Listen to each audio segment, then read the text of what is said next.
warahmatullahi wabarakatuh. Salam sejahtera bagi kita semua. Om Swastiastu, Namo Buddhaya, salam kebajikan. Selamat datang teman-teman di podcast Entrepreneur pada hari ini, di mana podcast hari ini mengusung tema dengan bisnis dan studi balance dengan judul menginspirasi generasi muda menjaga keseimbangan antara wirausaha dan studi akademik.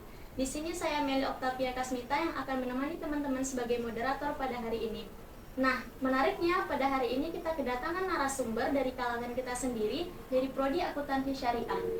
Baiklah, langsung saja kita perkenalan dengan narasumber kita yang menarik pada hari ini. Selamat datang Kak Aisyah di podcast kami. Terima kasih sudah mengundang saya untuk mampir ke podcast HMPS Akuntansi Syariah ini ya. Sangat menarik ya Kak. Boleh perkenalan dulu nggak nih ke teman-teman biar saling kenal juga kita? Oke, baik. Halo guys, perkenalkan nama saya Nurul Aisyah. Saya mahasiswi akuntansi syariah. Mungkin kita temenan cuma beda kelas ya. Di sini saya diundang yang katanya ingin membahas tentang wirausaha dan gimana sih saya membagi antara mungkin saya berwirausaha dan studi akademik saya gitu. Kalau boleh tahu nih Kak, kita perkenalan lebih awal dulu Kak. Mungkin mulai bisnis dengan berjualan apa atau memulai bisnis dengan kategori apa gitu? Sejak kapan gitu ya? Awal mulanya bisnis Ya, saya mungkin apa? bisa diceritakan sedikit. Oke. Jadi saya itu berjualan makanan ya. Nah, makanannya itu sebenarnya makanan ringan sih, namanya risol mayo ya, kalau kalian tahu ya, risol mayo. Nah, kenapa kok memilih jualan itu? Karena mungkin risol mayo itu terkenal di kalangan mungkin Gen Z. Nah, awal mulanya kenapa kok bisa berjualan? Ya hanya untuk mengisi waktu segan, dan juga kalau misalnya kemarin itu kan aku mulai jualannya itu kan di semester 1. Dan semester 1, 2, ketiga itu banyak banget organisasi dan selalu kumpul dan lain sebagainya kan. Jadi antara pendapatan dan pengeluaran saya itu nggak balance gitu. Jadi saya memutuskan sama teman-teman saya, gimana sih cara kita tuh muter uang. Nah, akhirnya jualan apa ya yang menarik ya, yang mungkin bisa kita jualan itu tapi kita nggak ganggu waktu kita gitu. Kita searching, ketemulah itu risol mayo, itu awalnya dari situ. Jadi ya kepepet aja, kita kayak lagi pengen gimana ya duit kita biar bisa balance, soalnya kan kita keluar terus gitu. Wah, menarik ya alasan utamanya.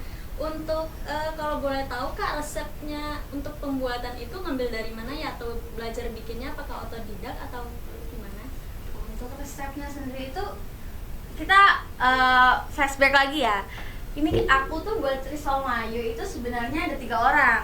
Jadi aku sendiri, aduh ini ngomongnya campur-campur nggak apa-apa ya, saya. Jadi aku sendiri, kemudian ada temen aku itu dari Prodi Pendidikan Bahasa Arab, sama satu lagi Bahasa dan Sastra Arab. Nah, kita kok bisa kenal gitu, membuat usaha ini dari semester 1, karena kita dulunya satu MTS sama satu SMA, jadi satu angkatan gitu, satu alumni. Nah, pas kita searching tadi ketemunya risol mayo itu sebenarnya tuh nggak ya yang ngepas banget kita tuh ketemunya itu, karena temanku yang dari pendidikan bahasa Arab ini tuh ibunya di rumah buka catering gitu. Jadi dia kayak sering bantuin, tahu resepnya, dan kayaknya yang bisa kita aplikasikan dengan keterbatasan kita, kan anak kos kan dapurnya bareng-bareng gitu kan. Nah, itu risol mayo. Jadi untuk resep sendiri sebenarnya ya emang dari orang tuanya temanku ini gitu. Berarti ini termasuk bukan usaha individu ya Kak? Aku sama temanku gitu. Menarik ya ceritanya. Untuk awal mula jualan itu idenya di mana Kak? Maksudnya untuk memberikan target untuk penjualan risol mayonya ini ditempatin di mana gitu? Nah, awalnya kan semester 1 kan aku belum kenal sama kating-kating menjaga kantin kan. Jadi abis kita putusin, oke, fix kita bikin risol mayo ya gitu. Mau dinamain apa nih gitu. Udah, kita belum mikir-mikir mau nama gitu, belum mikir. Jadi kita buat dulu, kita beli bahan-bahannya dulu, terus kita buatnya buat anak-anak kos dulu. Jadi suruh cobain, semua anak kos kita kasih cobain gimana, enak apa enggak gitu. ya enak, enak mbak, enak gitu, udah jualan aja gitu. Terus kan kita bingung kan, aku sebagai mahasiswa baru yang belum terlalu kenal kampus, kantin kampus.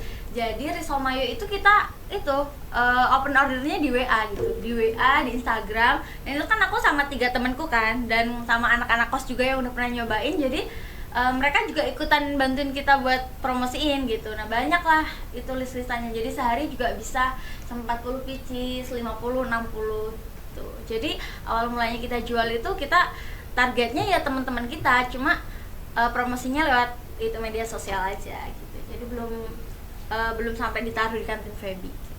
Kekinian ya, mulai dari promosi sampai ke makanannya. Mengingat ini kan usaha udah lama ya Kak, terhitung 2 tahun. Iya, Mungkin semester ada 1. ide buat ekspansi ke tempat-tempat lain? Sebenarnya kita tuh gimana sih, Gen Z tuh kalau jualan kan kalau nggak mood nggak jualan gitu ya. Jadi kalau misalnya kita lagi bikin banyak, nah nanti kita open order tuh di WA sama di Instagram gitu. Tapi kalau misalnya enggak, kita udah titipin aja di kantin gitu, cuma nitip di kantin gitu. Cuma kalau misalnya kayak ada yang beli gitu, yang buat hajatan, buat kondangan sampai 150 ataupun 80 ya kita siap gitu. Cuma kalau pesen dadakan kita juga nggak mau, kan kita juga repot gitu. Berarti minimal pemesanan berapa hari kira-kira itu? Kalau mau pesen sih kurang lebih harus min 4 order ya, soalnya kan itu bikinnya itu kan nggak langsung 1 jam jadi gitu. Ada keinginan menambah menu nggak kan? Nah kebetulan ini untuk di semester 5 ini kita itu, aku sama teman-teman itu buka buat jasa itu snack box gitu. Jadinya ya nanti kita tetap menu utamanya itu ada risol, cuma ini ada tambah nih mau risol mayo ataupun risol sayur. Nah untuk samping-sampingannya mau kue ataupun mau tahu isi gitu kita juga siap menerima gitu. Kemarin alhamdulillah itu ada pesanan snack box dari dosen sastra itu sekitar berapa ya, 30 kayaknya itu kemarin. Itu snack box kita yang bikin sendiri, makanya kan kalau pesan nggak bisa dadak, soalnya kan bikinnya banyak gitu sih. Berarti usahanya sudah termasuk yang di level tinggi ya, mulai berkembang karena mulai menerima orderan-orderan buat hajatan dan lain-lain ya Kak. Oke Kak, gimana nih reaksi teman-teman atau keluarga kakak ketika mendengar kakak memutuskan buat jualan gitu? Fun fact-nya ini ya, aku jualan sama teman-teman itu keluarga aku nggak tahu gitu. Jadi emang resep ini tuh dari ibunya ini temanku yang anak PBA tadi. Cuma ibunya juga nggak tahu kalau kita jualan. Jadi kita bertiga itu jualan itu cuma teman-teman kita yang di sini yang tahu, ya teman-teman kita yang di luar juga. Cuma kalau orang tua kita nggak tahu gitu. Jadi kenapa kita nggak ngasih tahu? Sebenarnya tuh ada alasan tersendiri ya. Kalau kita kasih tahu kan otomatis kan beliau-beliau itu mesti mikir kalau kita punya hasil tambahan gitu kan. Jadi kayak takut kita nanti uang jajan kita dipotong gitu. Awal mulanya kayak gitu sih. Tapi pas semester 5 ini kita udah mulai ngobrol kalau sebenarnya tuh kita dari semester 1 buka usaha gitu. Terus gara-gara ada snack box ini sih kita kayak cerita gitu sama orang tua kita, kayak alhamdulillah ini udah sampai ada yang pesan snack box gitu. Jadi awal-awal nggak tahu, kita sembunyi soalnya aduh nanti kalau misalnya orang tua kita tahu terus kita nggak dikasih uang jajan kayak biasanya gimana ya gitu kan. Jadi ya baru tahu semester 5 ini sih orang tua kita kalau kita sambil jualan gitu. Berarti setelah jalan usaha 2 tahun baru ngabarin? Iya, jadi baru tahu orang Terus tua gimana tuh Kak, uang jajan dipotong apa tidak? Enggak sih, tetap enggak sih. Ternyata enggak gitu loh. Kita kira kan bakal kayak kakak kan udah punya uang gitu, nanti nggak sama ya kayak yang biasanya kan takutnya gitu. Ternyata enggak ya, kalau punya uang ya silakan disimpan sendiri gitu ternyata. Terus untuk mengatur waktu kuliah nih Kak, apalagi kan semester 5 lagi sibuk-sibuknya. Nah gimana nih cara kakak memanajemen waktu? Sebenarnya nggak susah sih, cuma aku tuh lebih susah memanajemen waktu pas bikin risol itu pas aku masih ikut organisasi. Kan ini aku di semester 4 sama 5 kan off organisasi. Kemudian semester 1 sampai semester 3 kan masih aktif organisasi. Nah, aku ngaturnya itu kayak aku tukeran gitu sama temenku. Jadi kan kita buat risol ataupun buat pesanan itu kan ada yang dari bikin kulitnya, ada yang isiannya, ada yang packagingnya gitu kan, ada yang packingnya. Nah itu kan nanti kita sendiri hari ini siapa, terus nanti besok siapa gitu. Nah kalau misalnya kayak mau kumpul gitu, aku jam 7 kumpul dema gitu. Nah nanti mungkin aku agak kayak ngaret dikit gitu, paling setengah 8 aku baru datang. Tapi kan ya biasanya kalau kumpul kan ngaret-ngaret gitu kan. Cuma kalau ada hal mendadak, misalnya aku kemarin sering kalau Sabtu Minggu, kalau dari hari Kamis itu kadang ada acara yang kita ngecamp gitu kan. Nah itu kan aku nggak bikin jadwalnya, nggak bisa ikut jadwal bikin kan. Nah nanti aku tukeran sama temenku, minggu depan temenku nggak kerja, jadi tugas dia yang aku double gitu loh. Jadi ya kita harus tetap pada tanggung jawab kita masing-masing sih, walaupun bagaimanapun kesibukannya itu. Yang penting kita sharing aja, kamu kenapa nggak bisa gitu, nanti aku gantiin gitu. Berarti untuk jadwal pembuatannya fleksibel aja lah, tergantung kegiatan kuliah ya. Iya, tapi nggak mengganggu sih ini. Berarti tidak ada yang harus dikorbankan antara kuliah dan bisnis itu sendiri. Nggak ada, Tidak pernah terasa seperti itu. nggak pernah kayak gitu. Tugas-tugas semua kelar ya. Ya, jadi kalau misalnya kita tuh kalau UTS sama UAS kita libur buatnya. UTS sama UAS libur, terus kalau misalnya ya itu tadi, kalau misalnya ada kegiatan yang sekalian ngecamp gitu nggak memberatkan kita untuk nggak ikut kegiatan itu gara-gara aku ada jadwal bikin, ya udah tinggal gantian aja sama temen gitu. Berarti jadwal bikin bisnis itu tidak mengganggu ya Kak? Enggak, Sama tidak sekali tidak mengganggu. Tantangan terbesar apa nih Kak yang membuat Kakak merasa terbebani, misalnya sambil menjalankan kuliah, sambil berbisnis, mungkin ada tantangan-tantangan tersendiri atau apa yang dipendam tersendiri? Untuk tantangannya apa ya, mungkin kadang sama teman kali ya, ngerasa nggak enak gitu kalau selalu misalnya aku itu kan kemarin aktif banget yang di semester 1, 2, 3 itu. Jadi kan aku kayak sering kalau weekend ada aja kegiatan yang aku di luar gitu.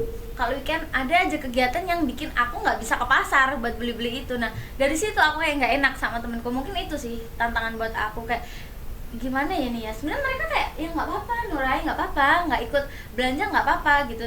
Cuma aku sendiri mungkin kayak memendam gitu. Cuma dari situ aku mulai cerita sama temenku. Dan mereka cuma bilang ya mungkin saat ini kamu sibuk gitu, tapi kan besok untuk semester besok kan nggak tahu, kita yang sibuk tapi kamu yang enggak gitu. Jadi ya it's okay, nggak apa-apa, nggak usah dijadiin beban gitu. Kemarin sempat aku kayak mikir gitu, ya Allah aku kayak nggak pernah ke pasar, nggak pernah ikut belanja, terus mereka berdua terus gitu. Tapi ya ternyata no problem gitu. Kalau untuk faktor eksternalnya yang menjadi tantangan kira-kira apa ya Kak? Mungkin ada? Nggak ada sih, cuma itu aja semua dari teman. Oh berarti kalau untuk promosi atau apapun itu berarti semuanya ada kesulitan nggak kira-kira? Kita tuh mikirnya gini, kalau kita bikin terus sisa gitu, ya udah sisanya itu bagiin aja gitu. Jadi nggak mikir ya kita ada target, kita untung misalnya sehari harusnya dapatnya labanya segini, soalnya nanti 1 bulan kita bisa dong dapetin segini, aku tuh pengen beli ini gitu kan kita kalau di awal bulan. Cuma ketika result kita ataupun yang kita jual nggak ludes kayak biasanya, udah kita bagiin aja, siapa orang yang nggak kosan ya udah dikasih, kalau nggak gitu ya udah kita makan sendiri gitu. Jadi nggak ada nggak ada beban gitu kalau nggak habis. Berarti mudah ya, tidak ada tantangan dan beban, semuanya dijalankan dengan santai ya Kak ya. Untuk ini kan Kakak ada pre-order ya, apalagi makanan-makanan box tadi. Nah semisal Kakak dihadapkan 2 pilihan, ada deadline kuliah dan ada pesanan jualan yang membludak nih, dan teman-teman juga seperti itu, gimana aja? Nggak diambil. Iya nih, kita tuh pokoknya jualan yang gengsi banget aja gitu. Kalau kita nggak buat ya nggak jualan gitu. Nah, kalau ada yang pesen dadakan, walaupun itu pesenannya berapa box kayak ataupun berapa pieces risol, kita tetap nggak jalanin gitu. Ya udah sesuai prosedur aja. Sekarangnya emang mau niat nitip berarti kan H-3 gitu kan harus ngabarin. Kemarin itu sempat dosen tuh mesen 20 box itu snack box. Malam 7:30 baru bilang buat besok pagi jam 9 buat kumpulnya. Kita nggak terima gitu. Ya gimana? Kita juga ada UAS, belum belanja gitu. Jadi nggak yang semata-mata walaupun kita butuh duit gitu ibaratnya ya, apa-apa kita korbanin gitu, enggak. Jadi kalau misalnya emang waktunya nggak cocok sama kita punya kesibukan, ya udah nggak usah diambil gitu. Berarti yang paling utama tetap kuliah Iya, ya. tetap Awal kuliah. kita butuh duit cuman utamakan kuliah.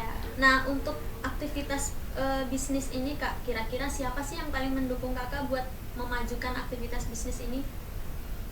Siapa ya? Kita sendiri. Mungkin dukungan dari orang tua? Enggak. Orang tua kita bertiga pribadi itu enggak yang mendukung. Nah, abis ini nanti jualannya harus gini-gini tuh, gini-gini tuh enggak. Jadi ya paling mendukung kita, sekiranya kita butuh ya ayo kita jualan gitu. Sekiranya kita emang lagi sibuk dan kita ya nggak ada masalah kayak keuangan banget, ya udah nggak usah yang terlalu apa ya, bahasa Jawanya tuh ngoyo gitu loh, gimana ya, nggak harus lah kita menerima kalau yang kita nggak mampu gitu. Berarti memang benar-benar fleksibel ya Kak, bukan dari tujuan utama. Dalam menjalankan aktivitas ini ada nggak sosok yang jadi panutan atau jadi contoh buat kakak-kakak bikin bisnis gitu,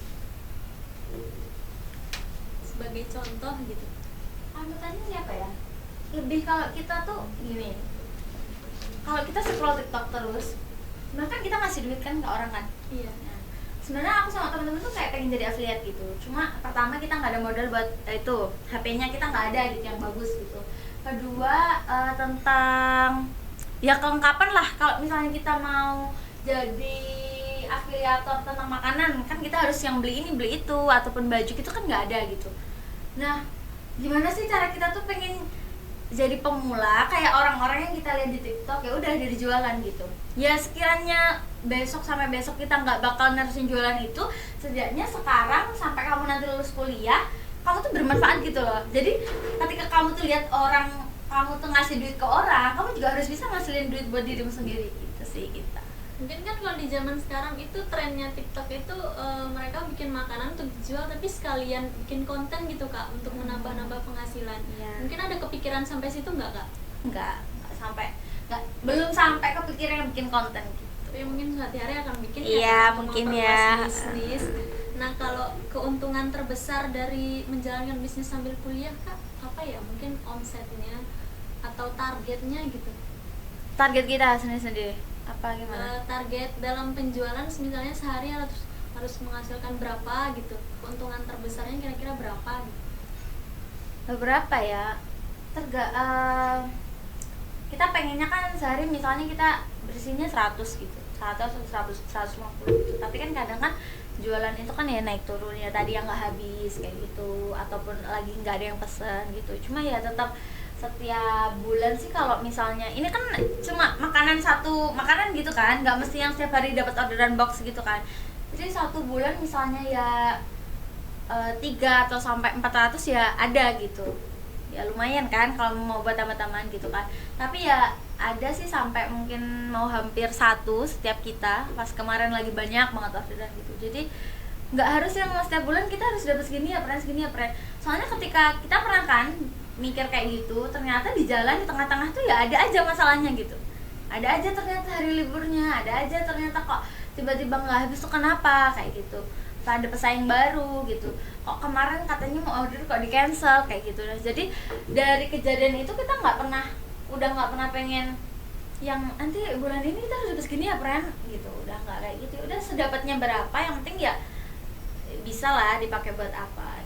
Oh, berarti untuk target khususnya tidak ada ya Kak? Ada. Kan ada yang jualan di kantin juga ya Kak? Nah itu tuh setiap hari jualan kakaknya?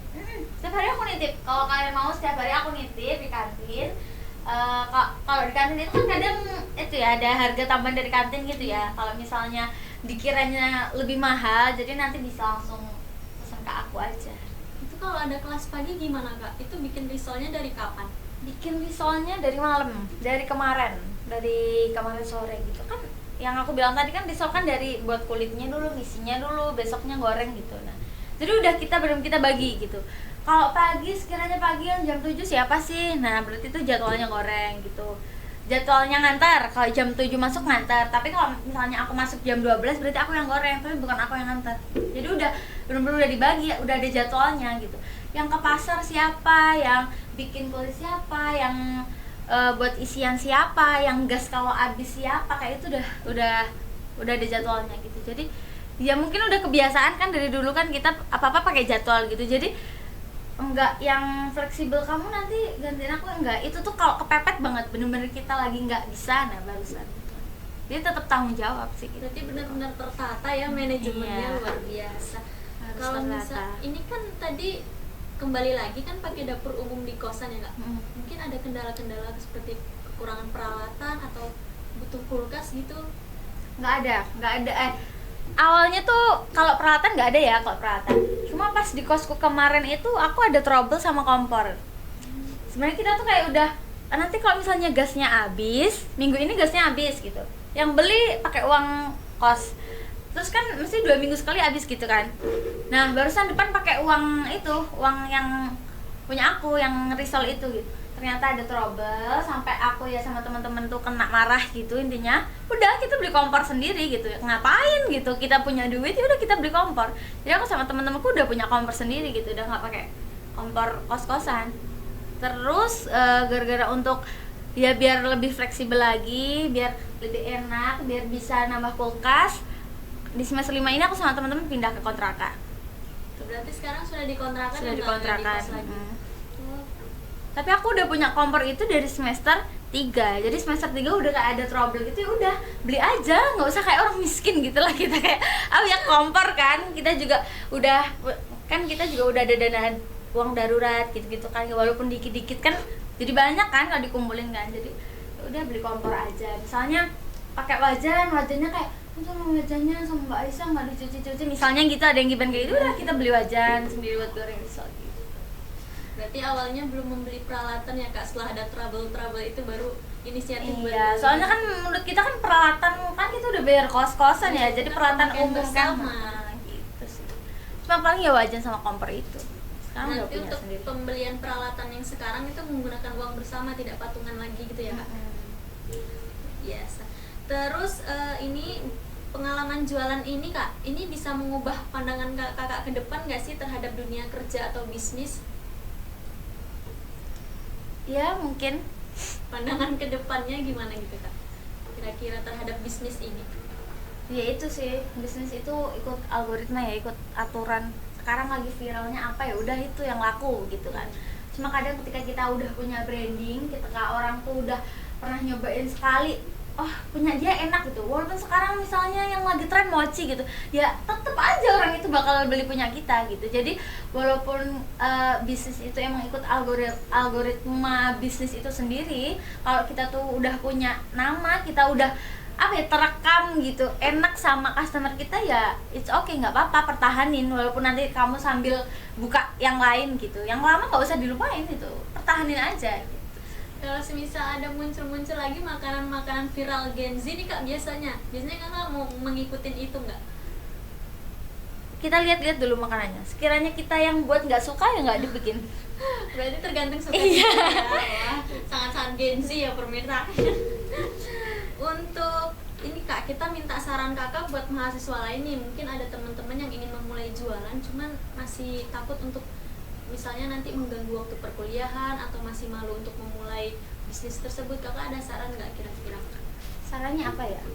Ya be yourself aja sih, percaya, be confident, be yourself. Jadi ketika kamu punya tujuan, nggak bakal kamu tuh ngerasa malu gitu. Udah itu aja. Kamu percaya diri, soalnya kamu punya tujuan gitu. Ya kayak aku sama temen-temenku tadi, mungkin aku sama temen-temen kan punya tujuan biar kita punya duit tambahan gitu. Ya kayak misalnya biar baju ini kita nggak beli, biar kita pakai perhiasan kita tuh pakai uang kita sendiri. Kan kita ada tujuan kayak gitu kan, biar kalau bayar UKT itu bisa bantuin orang tua kita. Kan kita punya tujuan, jadi kita nggak bakal malu gitu. Ya saran aku itu, be confident, be yourself. Ya kalau kamu punya tujuan, mesti kamu nggak bakal malu gitu. Terkadang orang-orang ini mau buka usaha kak, cuman kuncinya itu tidak bisa membaca target pasar. Misalnya kan mau jualan apa tapi kayak takut nanti nggak laku gitu. Kalau misalnya mau ikutin zaman, misalnya menjual mochi takut nggak enak gitu kak. Biasanya itu harus apa yang dimotivasi buat mereka tuh mau gitu maju?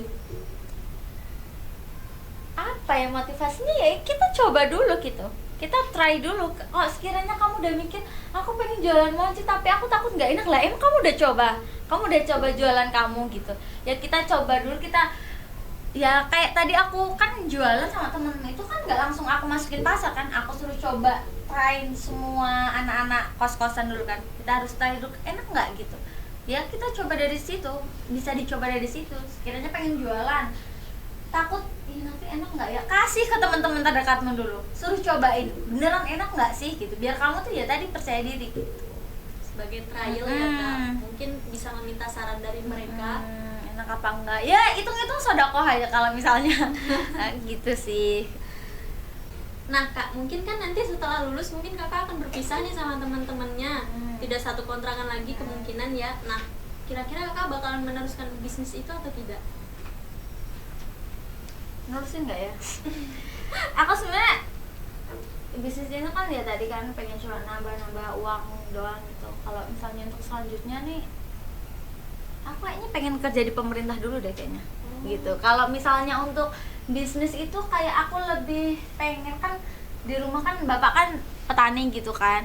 Jadi caraku sekarang berbisnis, caraku yang aku tahu dari aku akademik di sini, dari aku jualan itu, aku pengen terapin ke itu apa sih namanya, ke tentang pertanian, tentang kayak jagungnya bapak aku, apa berasnya gitu. Jadi lebih ke situ gitu, lebih yang mencoba yang lebih besar gitu. Nah untuk jualan makan-makan sendiri itu kayaknya aku lebih better kayak aku ngambil dari orang, aku jual lagi, jadi aku yang jadi resellernya gitu loh. Nah kalau untuk yang pastinya itu kayaknya aku bakal ngembangin yang agak besar ya gitu, yang langsung ya itu tadi sih, kalau dari desa ke kota kan mungkin lebih berduit kan kalau misalnya tentang pertanian gitu sih. Itu dari yang akademik dan bisnis aku yang sekarang aku jalanin, yang pengen aku terapin besok ketika lulus tuh itu gitu. Berarti nanti ketika lulus Kakak lebih mengedepankan karir bekerja sebagai bagian akuntan, karena kan kita di posisi akuntansi ya. Mungkin mengedepankan itu atau bisnis saja, atau mungkin melakukan keduanya? Mungkin melakukan keduanya gitu. Sekarang ya kan zamannya tuh kan nyari uang susah ya. Iya. Belum tentu kita ketika langsung masuk di akuntan itu kita dapat gaji yang sesuai kita pengen gitu. Ya kita cari duit dulu dari orang lain, punya modal ya kita bikin bisnis kita itu sendiri gitu. Ya kayak tadi aku pengen bawa hasil-hasil pertanian yang dari desa ke kota kan butuh duit kan. Iya. Harus bikin brand, harus nyerainya nanti ini ke sini kan butuh duit. Nah itu aku mungkin kerjanya di akuntan dulu gitu ya. Tapi kan tetap selaras kan, dari bisnis akuntan ke bisnis itu kan muter gitu kan. Jadi mungkin untuk aku ngejarnya tuh nggak terlalu susah. Berarti butuh effort ya buat mengejar karir dan mengejar bisnis juga. Baik teman-teman, mungkin itu pemaparan dan penjelasan dari Kak Aisyah pada hari ini, sangat menarik ya tentang bisnisnya. Mungkin teman-teman yang mau membuka bisnis dan masih malu atau masih belum bisa membaca target pasar, nanti bisa tanyain langsung ke Kak Aisyah ya, tadi sudah dijelasin dengan menarik. Nah mungkin Kak, kita sudah sampai pada penutupan, mungkin ada closing statement dari kakaknya buat teman-teman semuanya yang menonton. Kalau kamu pengen tujuan kamu tercapai, bagaimanapun itu gak usah besar-besarin gengsi lah intinya. Be confidence, percaya aja kamu tuh, kalau kamu punya tujuan, percaya aja kamu bisa ngelakuin ke situ. Kalau nggak bisa ya usaha dulu gitu.